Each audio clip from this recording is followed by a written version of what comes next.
안녕하세요. 네, 반갑습니다. 약점보완 특강이라는 이름으로 강의를 하게 됐는데, 일단 이 강의 컨셉을 먼저 말씀을 드려야지 여러분이 공부하는 데 도움이 되실지 여부를 판단할 수 있을 것 같아요. 얘는 그 기본적인 내용을 뭐 스캔하는 그런 강의는 아니에요. 그런 강의는 제가 작년에 이맘때쯤에 그 같은 책 핸드북 가지고 전 범위를 스캔한 강의가 따로 있거든요. 그걸 듣는 게 훨씬 좋을 거고, 요거는 그런 뭐 해당 부분을 전 범위를 뭐 그냥 균등하게 스캔하는 그런 형태의 강의가 아니라 말 그대로 여러분들이 힘들어하는 부분들 또는 시험이 아주 자주 출제되는 부분들을 테마를 잡아가지고 테마를 집중적으로 좀 파헤치고 우리가 수험들을 어떻게 접근할 거지 그걸 논하는 그런 강의라서 이게 약간 왔다 갔다 하기도 할 거고, 그러니까 그냥 전반적으로 스캔하는 강의가 아니고 그냥 한 테마를 잡고 그걸 기준적으로 파는 그런 형태의 강의니까 그렇게 염두를 하셔가지고 강의를 수강함에 있어서 뭐 공부한 지 얼마 안 되신 분들은 듣기 어려울 수 있고, 약간 공부가 됐는데 특정 부분이 약한 부분들, 특히 이제 대부분 수험생들이 이 행정구제법이라든가 강론 파트가 아주 약한 부분이니까 그 부분을 그냥 단순히 뭐 기계적으로 그냥 조합하는 게 아니고 이게 왜 나오고 어느 부분이 출제가 되고 어떻게 우리가 시험적으로 접근할 건지 이거를 강의하는 거니까 그렇게 생각하시고 오시길 바래요. 그래서 전반적인 스캔 강의는 작년에 제가 찍은 강의라든가, 뭐 요즘 뭐 유쌤 같은 경우는 이제 아침 오전에 그 기상특강 이런 거 하는데 그런 걸 듣는 게 훨씬 낫고, 이거는 그런 강의는 아니라는 거. 그 다음에 두 번째로 그 자료는 제가 삼순환 때 이미 그 나눠드린 자료고 뭐 특별히 변화가 없거든요. 혹시 삼순환 들으신 분들은 그냥 삼순환 때 썼던 자료인가 보다 생각하시면 되겠고, 앞에 이제 그 삼순환 때 제가 핸드북 추록을 두 개를 크게 나눠드렸는데, 앞부분은 이제 행정기본법 바뀐 거, 그거 반영한 거. 그래서 그거는 혹시 원하는 분들은 제 카페에 그냥 오픈되어 있으니까 카페에서 받아가시고, 요거 이제 뒷부분에 관한 추록인데, 이것도 이미 삼순환 때 들으신 분들은 이미 반영하신 분들은 그럴 필요가 없어요. 그냥 똑같은 거니까. 혹시 제 삼순환을 듣지 않은 분들을 위해서 그냥 갖고 온 거니까 그렇게 생각하시고, 자료는 특별한 건 없다. 이미 나눠 드린 거고, 편집을 위해서 만약에 좀 내가 원하는 방향으로 자료 받고 싶다 그러면 제 카페에 자료가 있으니까 다운받아가지고 마음껏 편집을 하세요. 자, 그러면 일단 바로 시작하도록 합시다. 법전은 반드시 필요해요. 우리가 시험장 가면 법전만 보니까, 특히 이제 행정구제법하고 강론 파트는 거의 법전의 의지를 많이 해야 돼요. 그래서 법전을 꼭 옆에다 펼쳐놓으시고 자주 보면서 하도록 합시다. 자, 먼저 오늘은 이제 오늘은 이제 오전 오후 이제 행정구제법을 주로 볼 거고, 특히 이제 오전 타임은 국가배상하고 손실보상을 중심으로, 오후 타임은 이제 행정심판, 행정소송을 중심으로 할 생각인데, 일단 국가배상법을 법전 한번 봅시다.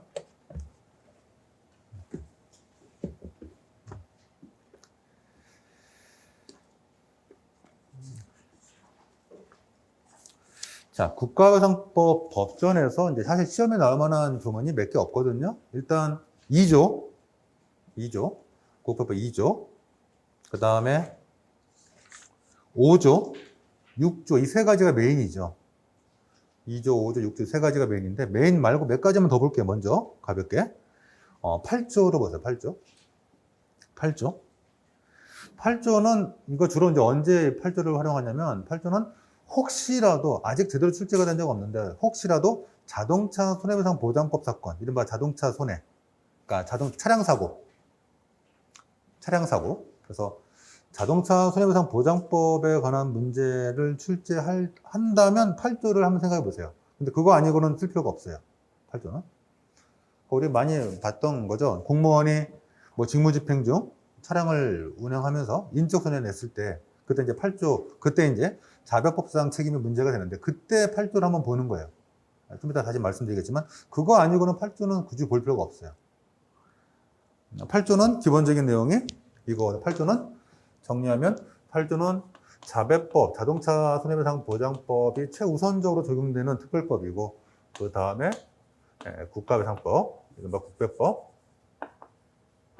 그리고 가장 일반법이 민법이다. 이제 요거를 요 질서, 법 적용의 순서의 질서를 정하고 있는 게 이제 8조인데, 8조는 아까 말씀드린 것처럼 아주 한정된 사건, 공무원이 뭐 직무집행의 의사가 있든 없든 상관없이 직무집행의 외형을 가진 상태에서 보통 뭐 공용차, 관용차를 운행하다가 인적사고 냈을 때, 이때 이제 8조 문제가 생길 수 있는데, 그때 이런 순서로 이제 적용된다. 그때 한번 활용하는 거 외에는 뭐 딱히 8조는 보실 일이 없을 거고, 그 다음에 10조, 10조는 국가배상의 청구 절차를 논할 때 10조를 쓸 수 있죠. 국가배상이라는 거는 사실 이제 손해배상의 청구를 국가에게 해보고, 국가가 안 해주면은 이제 그 다음에 배상심의위원회를 갈 수도 있고, 소송을 할 수도 있는데, 배상심의위원회 가는 것이 임의적 전심 절차다. 이런 논의할 때 이제 10조가 나갈 수 있죠. 그래서 10조의 배상심의위원회. 그래서 국가배상의 청구 절차는 일단 뭐 국가에게 배상을 청구해보고, 국가가 배상을 해주면 땡큐.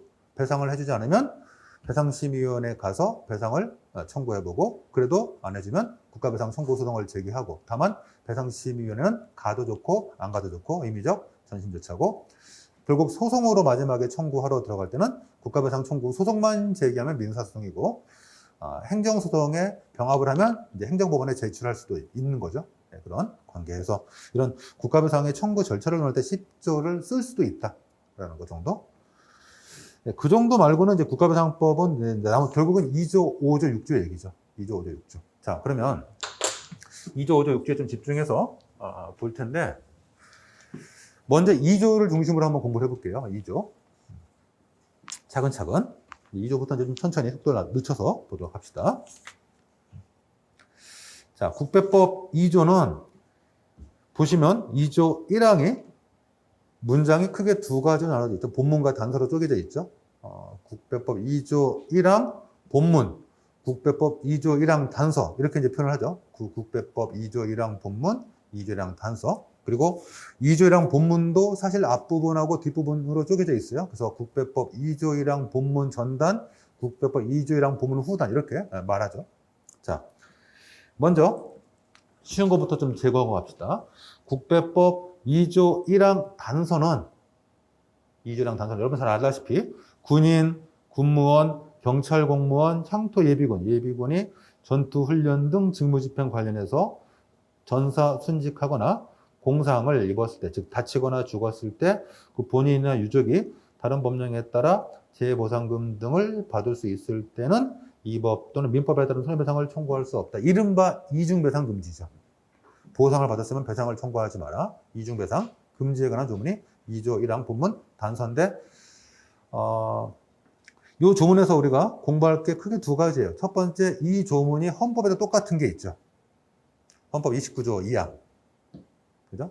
국배법 2조 1항 단서는 헌법 29조에 똑같은 내용이 있기 때문에, 그래서 국배법 2조 1항 단서의 위헌문 얘기는 헌법 29조 2항의 위헌문 얘기이기도 하고, 결론적으로 헌법 조문 사이에는 우열관계가 없기 때문에 헌법 29조 2항을 우리가 위헌이라고 말할 수 없다면 국배법 2조 1항 단서도 위헌이라고 말할 수 없는 거죠. 일단 그런 논의가 간단하게 있는 거. 그래서 약간의 헌법적 쟁점을 살짝 물어볼 수도 있는 부분이죠. 그래서 일단 기억할 거는 국배법 2조 1항 단서는 헌법 29조 2항에 똑같은 게 있다. 똑같다고 봐도 돼요. 똑같은 거예요, 사실은. 그냥 약간 표현이 다르지만 똑같다.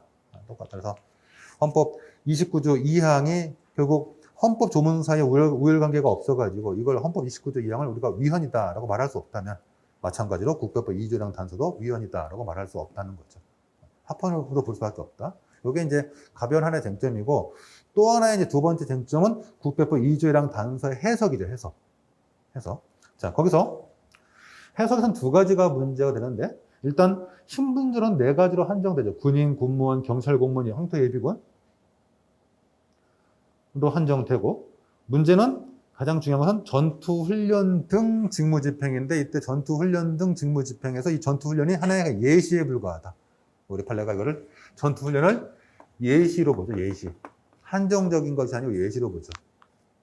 이때 전투훈련이 예시다. 그래서 전투훈련이 아니라 할지라도 일반 직무집행의 경우에도 국배법 2조 1항 단서가 적용된다.